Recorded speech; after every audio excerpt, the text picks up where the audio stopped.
Hello everyone and welcome to another Rust video. Today I'm gonna show you how to properly fish so you never break your line and always catch the fish. So just before we start, you're gonna need a handmade fishing rod, which of course you can craft, and it's gonna only cost you 2 rope and 200 wood. You can also buy it from the fishing outpost, or like the fishing village, sorry about that. Now you will also need bait. Now for bait you can use most kinds of foods. Now to see if you can use the certain type of food as bait, you just press on it and you can see the bait level right here. Now of course the higher bait level means that you will catch better fish, and as you can see you also can use fish for bait, which will enable you to catch even bigger and better fish.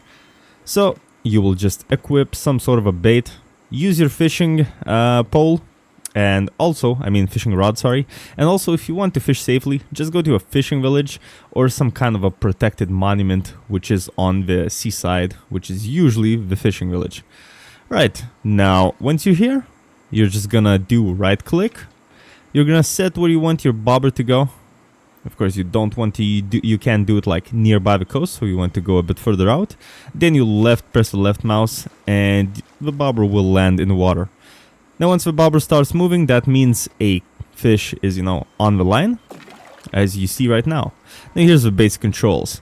You do left click to reel it in. You can do A and D to tire out the fish by moving it left and right.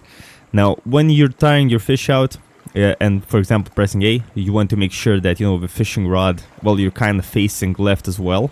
Or if you're pulling it right, you want to make sure you're pulling it right. Like your positioning of the screen is right.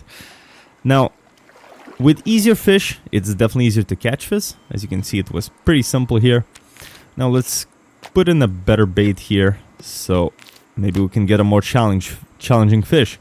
But the idea is that the fish will go between cycles of kind of struggling, when you don't want to reel it in, and between cycles of being tired where you can easily pull it in. So what you want to do is when the fish is resisting, you want to pull it to a side, because if you're gonna pull it, towards you, it's gonna put strain on your rod, and as you can see, it's gonna start shaking, and you're gonna hear the sound of like crackling, and that means it's gonna break soon. So you don't want to do that. When the fish is struggling, let's wait for it to start struggling here. Okay, so you want to pull it to a different side than it's going. For example, it was going right, so I'm pulling to the left. And then when it's tired and not moving, you pull it in. If it starts moving away, you do again, pull it to the side. But don't overdo it and don't break your rod. And when it's tired again, you pull it in. And you basically keep doing this, because the more you tire it out, the longer it will be in its resting phase.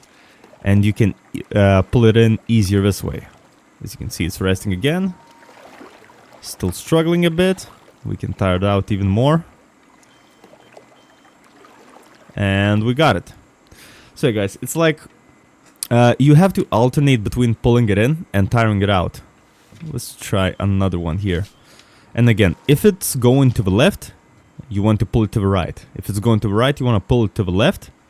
And when it's tired, you reel it in, and you will catch fish with no problem this way. So again, I'm pressing A and kind of pointing my screen to the left here until it stops struggling. Then I pull it in a bit. It starts struggling to the right. Well, it's struggling to the left. We're pulling it to the right. It's resting again. Okay, one more struggle. And there we have it. Alright guys, so this is basically how you fish. I hope this video helped you out. If it did, please drop a little like. Please leave any questions you might have in the comments. There's also more to talk about fishing, so we might do a full fishing guide later. But other than that, I do hope you enjoyed this video. Please subscribe for more Rust and other game content, and I will see you in the next one.